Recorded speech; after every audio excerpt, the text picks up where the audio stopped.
A paz do Senhor Jesus. Vamos começar mais um cafezinho com Jesus, amém?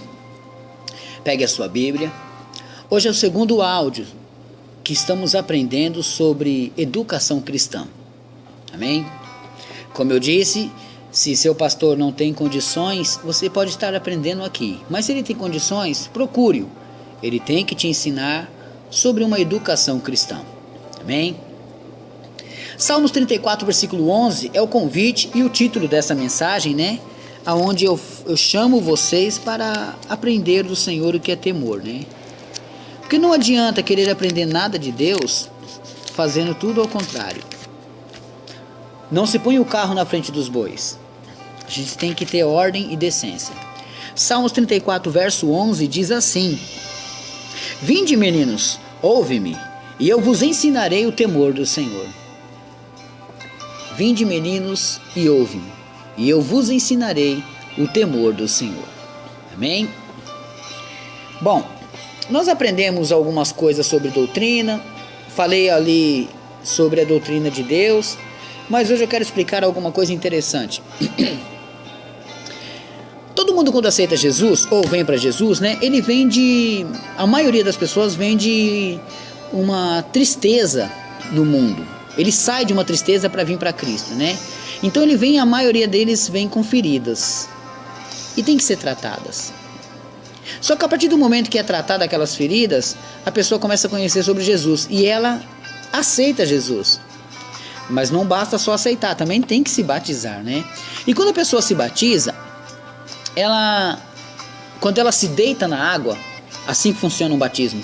Quando ela se deita na água, ali é a morte, é o sepultamento do velho homem. Então, ali a pessoa que está conduzindo o batismo, ele segura a pessoa e deita ela sobre a água. Conforme ela fica totalmente coberta pela água, dá um significado que o velho homem, tudo aquilo de você do passado, morreu. Você morreu para o mundo. Mas automaticamente ele te levanta. E assim que ele te levanta é o ressurgimento, o nascimento de uma nova criatura. Batismo é uma coisa muito linda, irmãos. Muito linda. E às vezes a gente não percebe o quanto temos de agradecer a Deus. Eu quero, antes de terminar essa mensagem, quero muito que você preste atenção no significado de um batismo, de você estar em um batismo, né? Quero que você entenda isso, tá bom? Porque a Bíblia ensina, irmãos, que nós temos que se batizar. Então você vai entender o seu nascimento. E agora no seu nascimento, toda pessoa, quando se entrega a Cristo, se torna um recém-nascido, né? Como eu expliquei no Evangelho. E começa a aprender tudo de novo, sobre o seu novo nascimento. Ele tem que aprender de leve, para não se assustar com a vida, porque é muito pesado a vida aí fora, né? Pois ele não pode saber das guerras espirituais ainda, não pode ir para uma guerra espiritual ainda, pois tem que crescer espiritualmente primeiro. Aí eu quero que você leia comigo aqui um versículo que eu já li ele uma vez e você vai relembrar agora. 1 Pedro capítulo 2 e verso 2, vamos lá, finalzinho da Bíblia. 1 Pedro, vamos lá.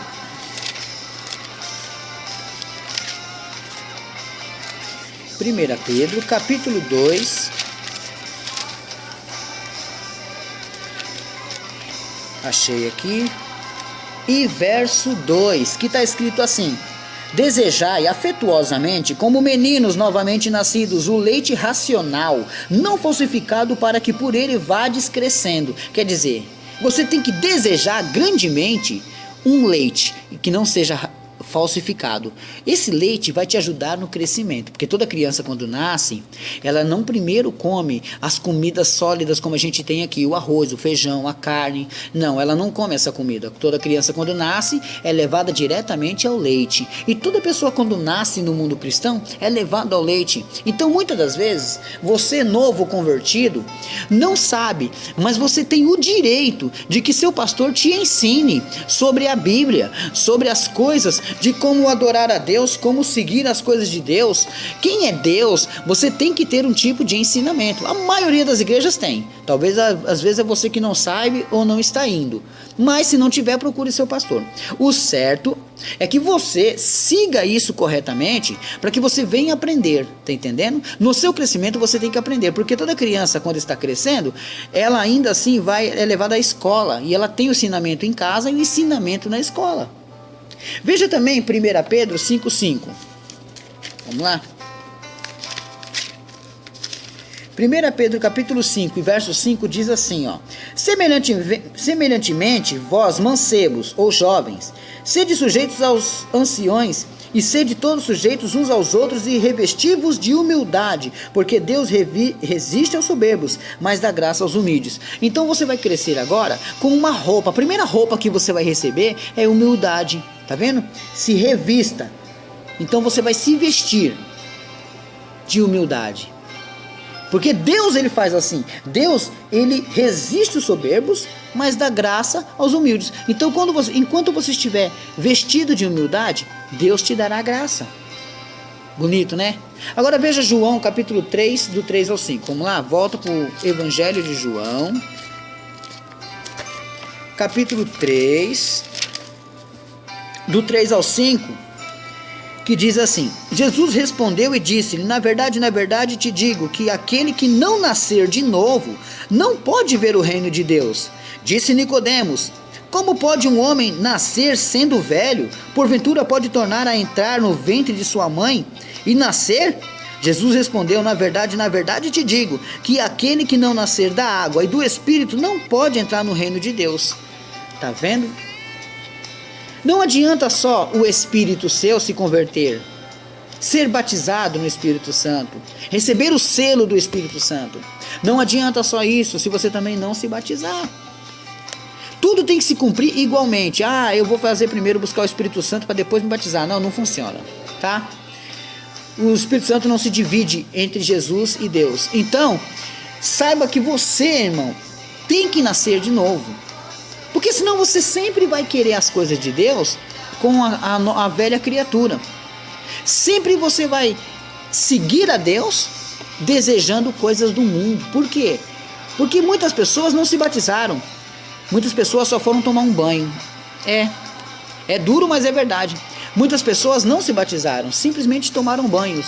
Porque não dá para enxergar neles os frutos novos. Não dá para enxergar neles os frutos do Espírito Santo. Não dá para enxergar neles aquele regeneramento do mundo. Aquele negócio que a pessoa deixou para trás, as coisas que não prestavam. Não, ele continua a mesma pessoa. Ele continua a mesma pessoa. E tem muito falso crente que na igreja é uma bênção, mas chega em casa, não é. Olha que Jesus está de olho em você, irmão. De olho em você também, irmã, que dá mau testemunho dentro da sua casa. Seja crente em qualquer lugar, fora ou debaixo d'água. Tem que ser cristão. Seja diferente, como disse Malaquias. E outra vez vereis a diferença de quem serve a Deus e quem não serve. Agora vamos ver aqui mais um versículo aqui, ó. 2 Coríntios capítulo 5, verso 17. Vamos lá? Para nossa compreensão melhor aqui, 2 Coríntios. Vamos lá? 5,17. 2 Coríntios 5,17, você vai encontrar um versículo escrito assim, ó: assim que se alguém está em Cristo, nova criatura é. As coisas velhas já passaram, eis que tudo se fez novo. Tá vendo? Então agora você é uma nova criatura. Tudo ficou velho e tudo ficou novo.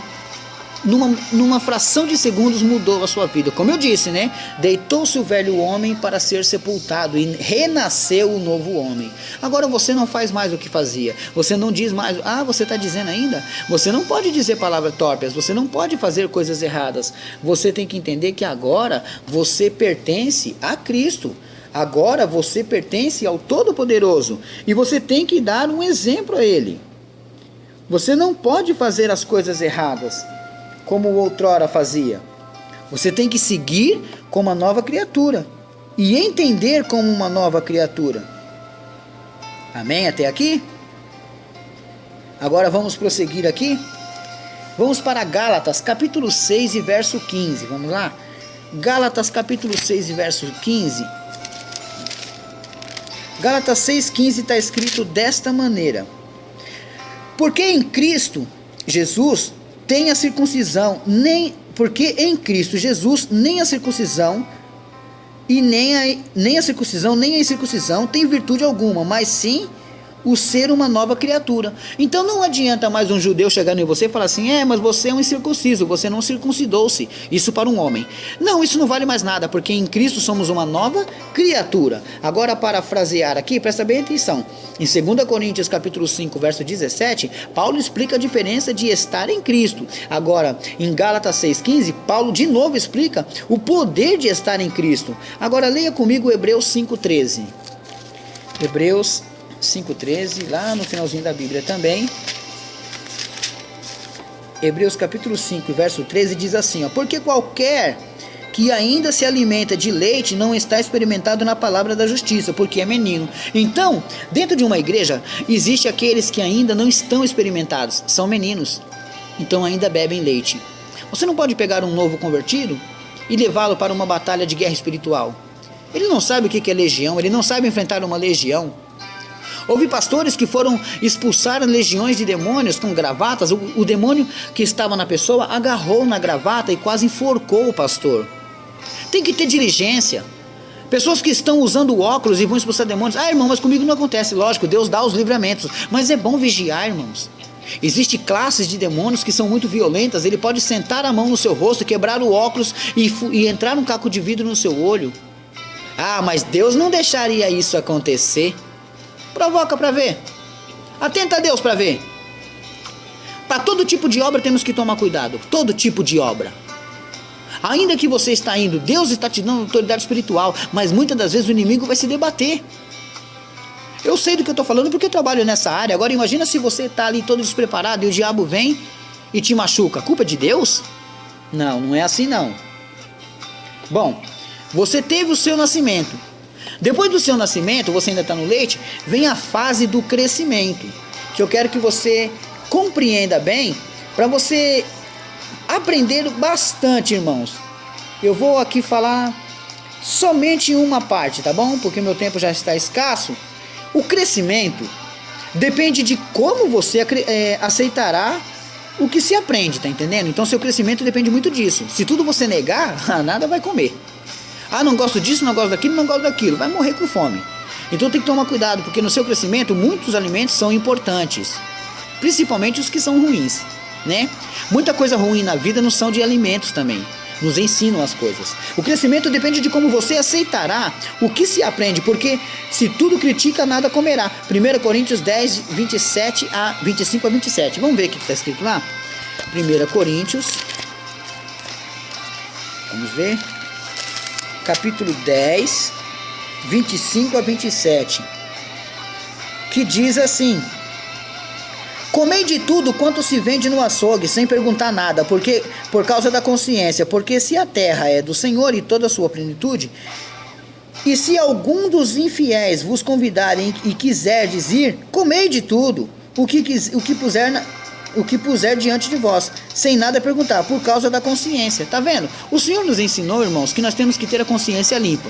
Se você ora a Deus, ore quando você estiver na casa de uma pessoa, ore a Deus, abençoando aquele alimento, que nunca falte alimento para ele, ainda que ele seja um infiel. É como a palavra aqui está dizendo. Paulo deixou bem claro, que ainda que se um infiel te vir te convidar, vai, coma de tudo, não tem problema.